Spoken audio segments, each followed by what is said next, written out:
Okay, so greetings, welcome. We just went through one example of substitution where I kind of went through the steps as I did them. I summarized the steps here since I erased the last example. And now we want to do a new example here. So we're going to just start going through all the steps.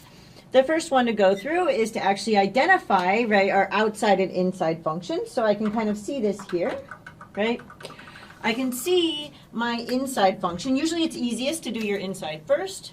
Okay, so here we go. So this has got to be our u of x equals x to the fourth minus 3. And we check that we do actually see the derivative or something that's pretty close to the derivative over here. Okay, so that really is very close. It's not exactly it, but it's very close to the derivative. So if I look at this, so I have that u prime of x is actually equal to 4x cubed, which is pretty close to that. Okay, so I'm happy. And then if you look at kind of my outside function, here's kind of my outside. So this is going to be my sine of u is going to be, right, so sine of, well, that probably should have been blue and red, but you can see. Okay, so that's kind of my outside function. So I know my outside and my inside, so let's just write those over here for us. So we have that f of u is going to equal sine of u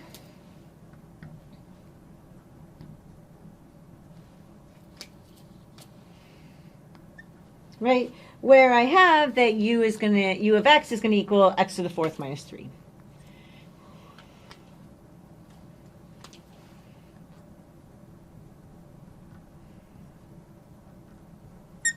Okay, and now I have my du. Okay, so I need to take the derivative. So there's my u prime of x, and I just need to multiply that by dx. So that's not bad. So I'm going to take 2. So I have that my du is going to equal, and then I'm going to take that 4x cubed that I wrote up there, and then multiply that by dx. That's just the derivative of this function here.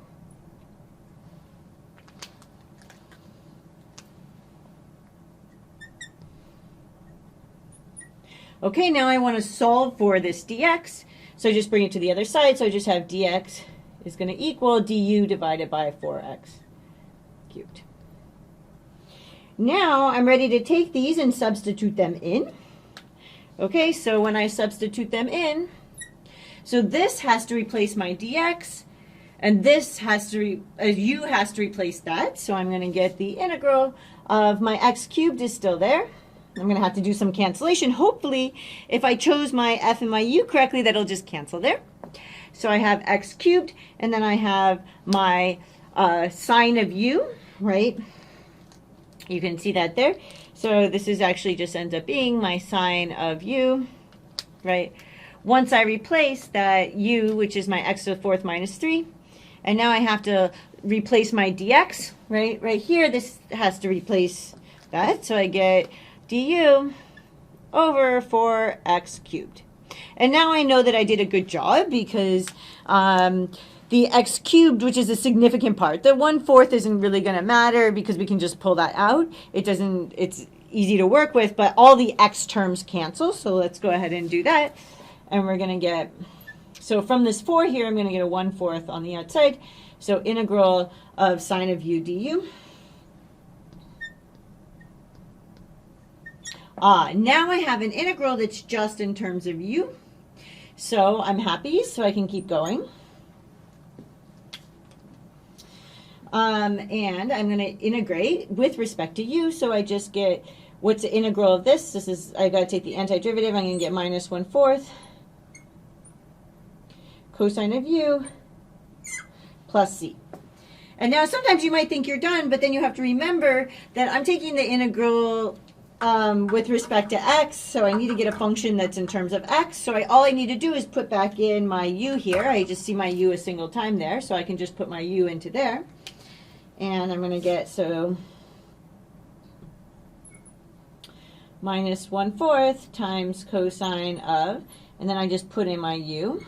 So now I look back up, and that's x to the fourth minus 3.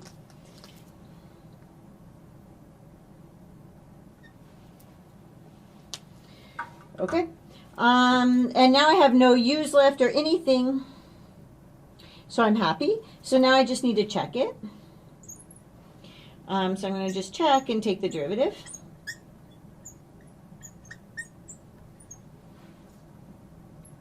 And always when you're checking these, because of the nature of a substitution, you're going to be doing the chain rule. So make sure if you're not doing the chain rule, then you're making a mistake, right?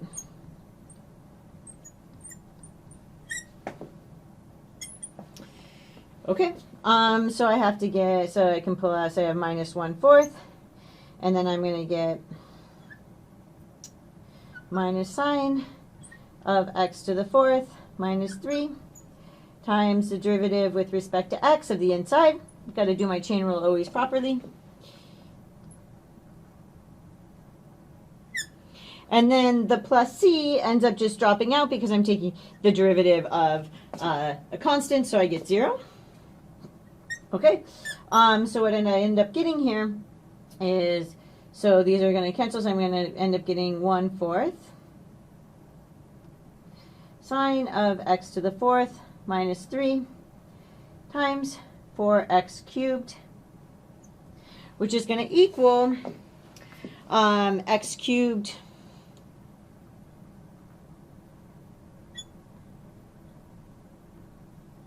like this, and then I have to look back up, and is this the same thing as this?